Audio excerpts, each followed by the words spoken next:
You're the one everyone calls at 2 a.m. The one people trust with things they've never told anyone else. The one who somehow always knows exactly what to say to talk someone off the ledge, calm the room down, hold everything together. And when it's over, when the crisis has passed and they've gone back to feeling okay again, nobody asks how you're doing, because it never even occurs to them that you might not be okay too.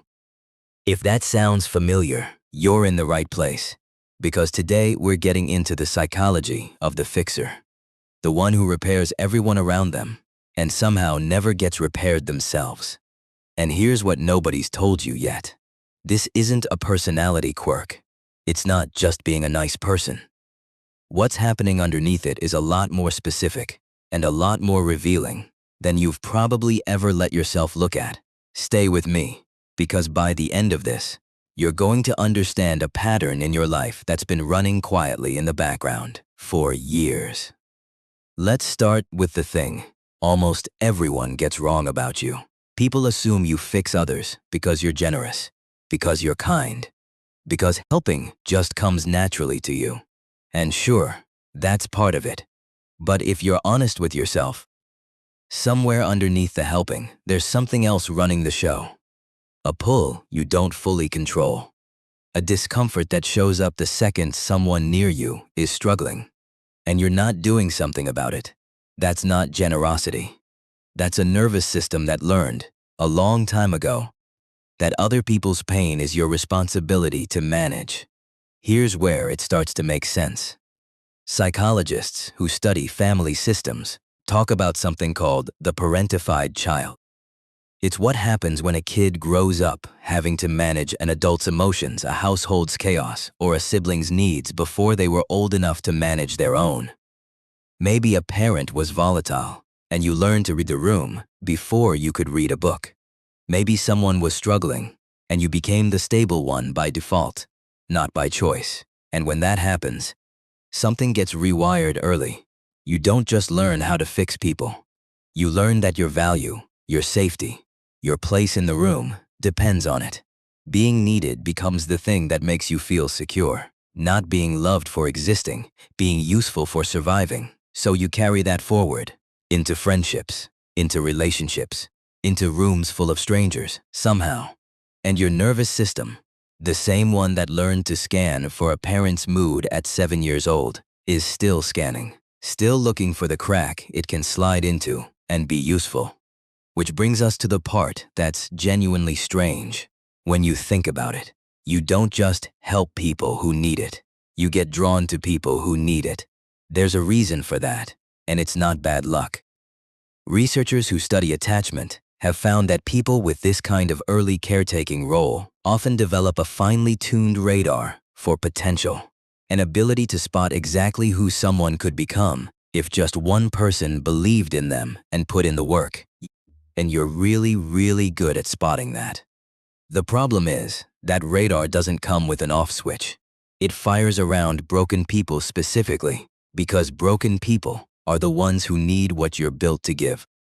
So you find yourself, again and again, standing next to someone who's a little unstable, a little unfinished, a little lost, and something in you lights up. Not because you enjoy chaos, because you recognize the shape of it. It looks like home.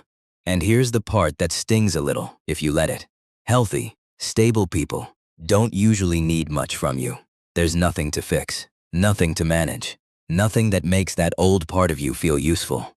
So without meaning to, you've spent years mistaking being needed for being loved. And those are not the same thing, not even close.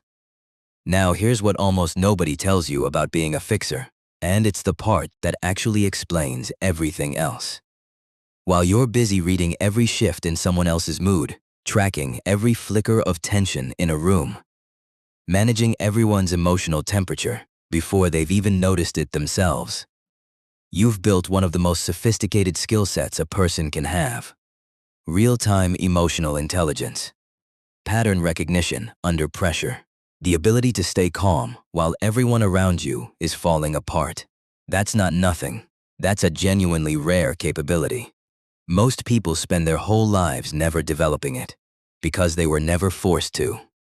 But here's the cost nobody warns you about.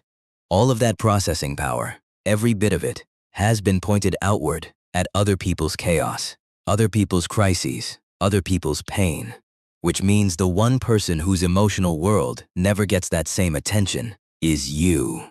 You can tell within seconds when a friend's tone has shifted. You have no idea what you actually feel most days because you never stopped long enough to ask. You know exactly what someone needs to hear to feel better. You have no idea what you need to hear because no one's ever said it, and you never learned how to say it to yourself either. You're fluent in everyone else's inner world and functionally illiterate in your own. That's not a character flaw. That's what happens when a skill gets built entirely in one direction for 20, 30 years straight. So let's talk about what's actually happening when you try to fix someone, because it's not as simple as helping. There's a concept worth knowing here: the difference between support and rescue. Support says, "I'm here while you figure this out." Rescue says, "Let me figure it out for you so neither of us has to sit in the discomfort of you struggling."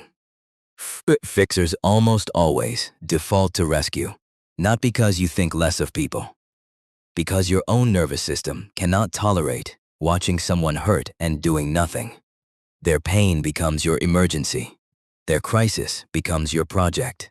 And somewhere in there, without meaning to, you start doing the thing that actually keeps people stuck, solving problems that were never yours to solve, which quietly robs the other person of the exact struggle that would have taught them how to fix it themselves. This is the part that's hard to hear.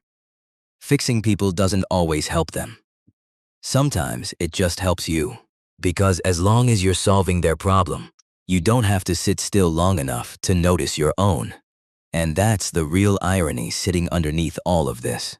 You are exceptional at repairing broken things, except one.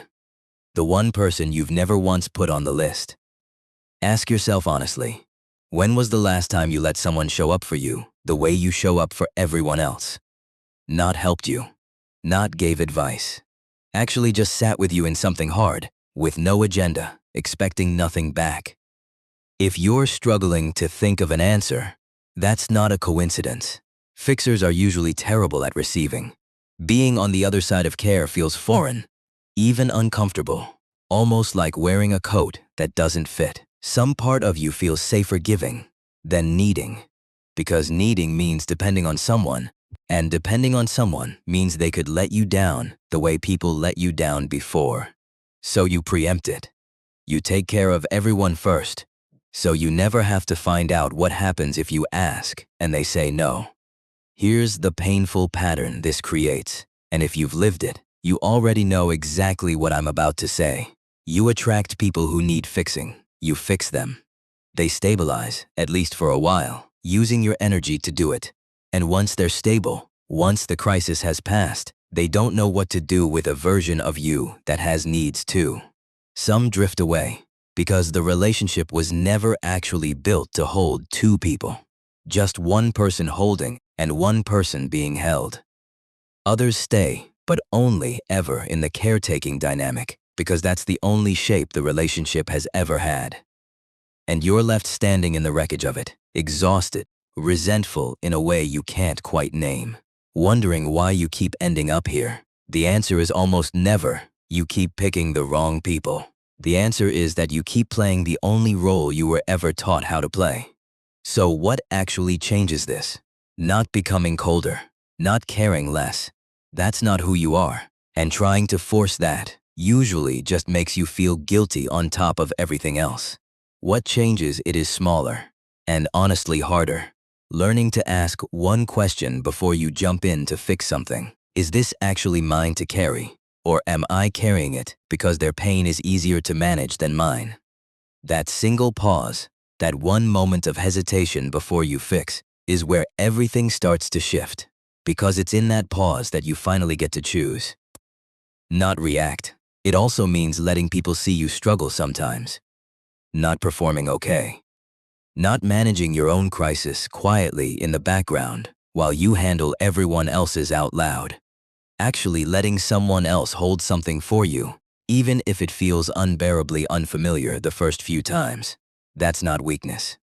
Whatever old voice tells you it is, that voice was installed a long time ago by circumstances that had nothing to do with who you actually are. Needing support isn't the opposite of being strong.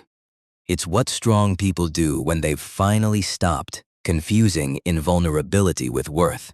Here's what's actually true underneath all of it.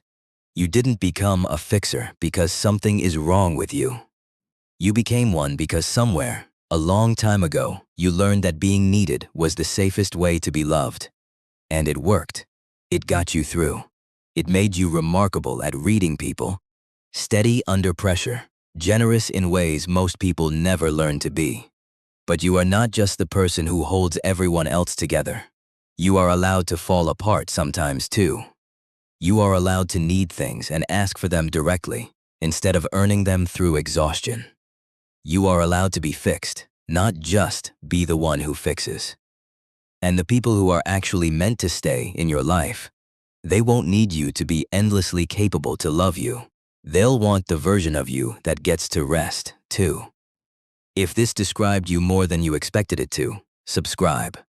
There's more where this came from, and I think you're going to want to hear it.